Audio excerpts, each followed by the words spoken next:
Hi friends, how are you? I'm fine here. I hope you will be fit and fine there. Friends, today we are going to learn our second poem and the poem title is Pencil. Pencil Gujarati થાય સીસા pen.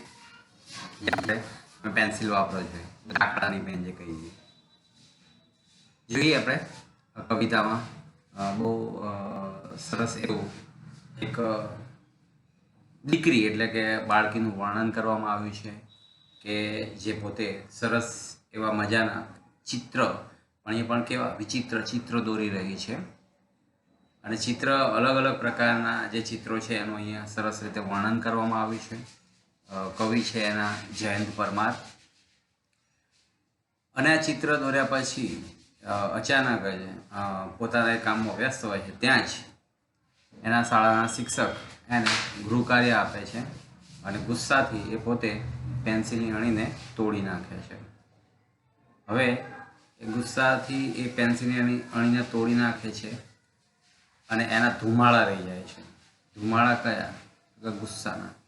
ત્યાં કોઈ આગ લાગી નથી હોતી, ગુસ્સાના ધુમાડા. બરાબર, અહીંયા સરસ વર્ણન છે, જોઈએ આપણે કવિતામાં. માય ડોટર, મારી પુત્રી, મારી દીકરી. લિટલ ડિયર ડોટર, નાની. લિટલ એટલે નાની, ડિયર એટલે વહાલી, ડોટર એટલે પુત્રી, નાની વહાલી પુત્રી. Lights a pencil. લાઇટ એટલે સળગાવે છે, પ્રગટાવે છે પેન્સિલને. તો પેન્સિલને પ્રગટાવે છે. પ્રગટાવે મતલબ અહીંયા વિથ એ શાર્પનર. શાર્પનર એટલે આપણે કહીએ કે જે તમારો સંચો છે એ સંચા વડે તેણી પોતાની પેન્સિલની અણીને છોડે છે, કાઢે છે. ધારદાર અણીવાળી પેન્સિલને બનાવે છે. The sky of the white paper. Sky એટલે આકાશ, વ્હાઇટ એટલે સફેદ અને પેપર એટલે કાગળ. તો સફેદ કાગળના આકાશમાં બિગિન્સ શરૂઆત કરે છે ટુ બી ફિલ્ડ પૂરવાની, ભરવાની વિથ લાઇટ. લાઇટ એટલે પ્રકાશ. સફેદ કાગળના આકાશમાં પ્રકાશ ભરવાની શરૂઆત કરે છે. ફરી એકવાર. માય ડોટર, મારી પુત્રી. લિટલ ડિયર ડોટર, નાની વહાલી પુત્રી. Lights a pencil with a sharpener. સંચા વડે એ પેન્સિલની અણીને બરાબર એની ધાર કાઢે છે. Sky of the white paper. સફેદ કાગળના આકાશમાં પ્રકાશથી એ એના અંદર કાગળને ભરવાની શરૂઆત કરે છે. મતલબ હવે પોતાના ચિત્ર દોરવાની એ શરૂઆત કરે છે. કયા ચિત્ર દોરે જોઈએ. બ્લેક બર્ડ, કાળું પક્ષી. ફ્લાઇંગ, ઉડે છે. અવે, દૂર. વિથ ધ ટ્રી, ઝાડની સાથે. તો ઝાડની સાથે કાળું પક્ષી ઉડે છે. Glasses on the eyes of the peacock. Peacock એટલે મોર. તો મોરની આંખો પર, આઈઝ એટલે આંખો અને ગ્લાસ એટલે ચશ્મા. મોરની આંખો પર ચશ્મા છે. તો ઝાડની સાથે કાળું પક્ષી ઉડે છે અને મોરની આંખો પર ચશ્મા છે. કેટલું ચિત્ર છે, વિચિત્ર છે. ચિત્ર પણ કેવું છે, વિચિત્ર છે કે ઝાડની સાથે કાળું પક્ષી ઉડે છે અને મોરની આંખો પર ચશ્મા છે. Fire chariot. ફાયર એટલે આગ અને ચેરિયટ એટલે રથ. તો અગનરથ, અગ્નિરથ. ફ્લાઇંગ ઇન ધ એર, હવામાં ઉડે છે. અગનરથ હવામાં ઉડે છે. The airplane walking on the road. અને વિમાન, એરપ્લેન એટલે વિમાન, વોકિંગ ચાલે છે. ક્યાં આગળ? રસ્તા પર. અને વિમાન રસ્તા ઉપર ચાલે છે. કેટલું વિચિત્ર કહેવાય કે ભાઈ અગનરથ જે રથ છે એ હવામાં ઉડે છે. ફ્લાઇંગ એટલે ઉડવું, એર એટલે હવા, અને વિમાન એ રસ્તા ઉપર ચાલે છે. લાયન એટલે સિંહ, having a conversation with the cow. સિંહ ગાયની સાથે કોન્વર્ઝેશન એટલે વાતચીત કરે છે. સિંહ શું કરે છે? એનું ભોજન કે એનું ભક્ષણ કરવાની જગ્યાએ એ ગાયની સાથે વાર્તાલાપ કરે છે. અ વન આઈડ, એક આંખવાળો એટલે કે બાડો, કાણો, સન એટલે કે સૂર્ય, ઓન ધ બ્લેક ટ્રી, કાળા ઝાડ ઉપર છે. તો એક આંખવાળો બાડો સૂર્ય એ કાળા વૃક્ષની ઉપર છે, ઝાડ ઉપર છે. With a patch of a cloud over it, અને ઝાડની ઉપર એક વાદળાનો પેચ એટલે કે ધબ્બો છે. એ ઝાડ છે, ઝાડની ઉપર એક વાદળરૂપી કાળો ધબ્બો છે. ઝાડની ઉપર એક વાદળનો ધબ્બો છે કાળો. અ બ્લુ ફિશ એક વાદળી માછલી, ભૂરી માછલી, flying on the forehead of the cloud. Forehead એટલે કપાળ, ક્લાઉડ એટલે વાદળ. એક ભૂરી માછલી વાદળના લલાટ, લલાટ અથવા તો કપાળ ઉપર ઉડી રહી છે. માછલી શું કરે છે? જે વાદળું છે, ક્યાં આગળ? પેલા ઝાડની ઉપર જે ધબ્બાવાળું વાદળું છે એ વાદળાના કપાળની ઉપર શું કરે છે? ઉડી રહી છે.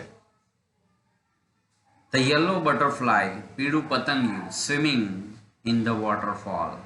પીળું પતંગિયું સ્વિમિંગ તરી રહ્યું છે, ઇન ધ વોટરફોલ, પાણીના ધોધમાં. પીળું પતંગિયું પાણીના ધોધમાં શું કરે છે? તરી રહ્યું છે. ફરી એકવાર, મારી પુત્રી, નાની વહાલી પુત્રી, સંચા વડે પેન્સિલની અણીને એની ધાર કાઢે છે સફેદ કાગળના આકાશમાં. શું કરે છે? સફેદ કાગળના આકાશમાં પ્રકાશથી એમાં ભરવાની શરૂઆત કરે છે. એટલે કે અણીથી એના અંદર એ કંઈક રંગો પૂરવા, એટલે કે કંઈક ચિત્ર દોરવા ઈચ્છે છે. ઝાડની સાથે એક કાળું પક્ષી ઉડી રહ્યું છે. મોરની આંખો પર ચશ્મા છે. અગનરથ હવામાં શું કરે છે? ઉડે છે. વિમાન રસ્તા ઉપર ચાલે છે. સિંહ ગાયની સાથે વાતચીત કરે છે. એક કાણો, એક આંખવાળો સૂર્ય કાળા ઝાડ ઉપર છે અને એની ઉપર એક વાદળનો ધબ્બો છે. ભૂરી કે વાદળી માછલી એ વાદળના કપાળ ઉપર ઉડી રહી છે અને પીળું પતંગિયું એ પાણીના ધોધમાં તરી રહ્યું છે. છે ને મજેદાર? માય ડાર્લિંગ ડોટર, મારી વહાલી પુત્રી, ઇન હર એક્સટેસી, એક્સટેસી એટલે અતિ આનંદમાં, અત્યાનંદમાં, ખૂબ આનંદમાં, ઇઝ બિઝી ડ્રોઈંગ, પોતાના ચિત્ર દોરવામાં વ્યસ્ત છે. મારી વહાલી પુત્રી પોતાના ચિત્ર દોરવામાં વ્યસ્ત છે, અતિ આનંદમાં. પાછી સ્ટ્રેન્જ પિક્ચર, ચિત્રો પણ કેવા છે? વિચિત્ર છે. ફરી એકવાર, મારી વહાલી પુત્રી અતિ આનંદમાં વિચિત્ર ચિત્ર દોરવામાં વ્યસ્ત છે. બટ પરંતુ, વેન ધ સ્કૂલ માસ્ટર, પરંતુ જ્યારે શાળાના શિક્ષક, ગીવ્સ હર હોમવર્ક, ગીવ્સ એટલે આપે છે, હર એટલે તેણીને, કોને? દીકરીને, હોમવર્ક ગૃહ કાર્ય. પરંતુ જ્યારે શાળાના શિક્ષક એ પુત્રીને, એ વહાલી દીકરીને ઘરકામ આપે છે. માય ડાર્લિંગ ડોલ, મારી વહાલી ઢીંગલી, breaks the tip of the pencil. Tip એટલે એની જે અણી છે પેન્સિલની, એને બ્રેક કરે છે, તોડી નાખે છે. પેન્સિલની જે અણી છે, સીસા પેનની જે અણી છે, એને ભાંગી નાખે છે, તોડી નાખે છે. ઇન એંગર, એ પણ ગુસ્સાથી, કારણ કે ગૃહ કાર્ય મળી જાય છે. And the candle of the pencil, પેન્સિલની જે મીણબત્તી છે, કેન્ડલ એટલે મીણબત્તી, ઇઝ એક્સટિંગ્વાઇઝડ, સોરી, પેન્સિલની અણી શું થાય છે? એકદમ ઓલવાઈ જાય છે. એક્સટિંગ્વાઇઝડ એટલે ઓલવાઈ જવું, બુઝાઈ જવું. ઓનલી ધ સ્મોક રિમેન, ફક્ત રહી જાય છે. સ્મોક ધુમાડા. On the sky of the white paper, સફેદ કાગળના આકાશમાં ફક્ત રહી જાય છે ધુમાડા. કયા ધુમાડાની વાત કરે છે? તો કે જે દીકરીને જે ગૃહકાર્ય આપવામાં આવે છે અને ગૃહકાર્યથી એટલી બધી અકળાઈ જાય છે, ગુસ્સે થઈ જાય છે કે ગુસ્સાના ધુમાડા ત્યાં આગળ રહી જાય છે. એની અહીં ચર્ચા કરવામાં આવી છે.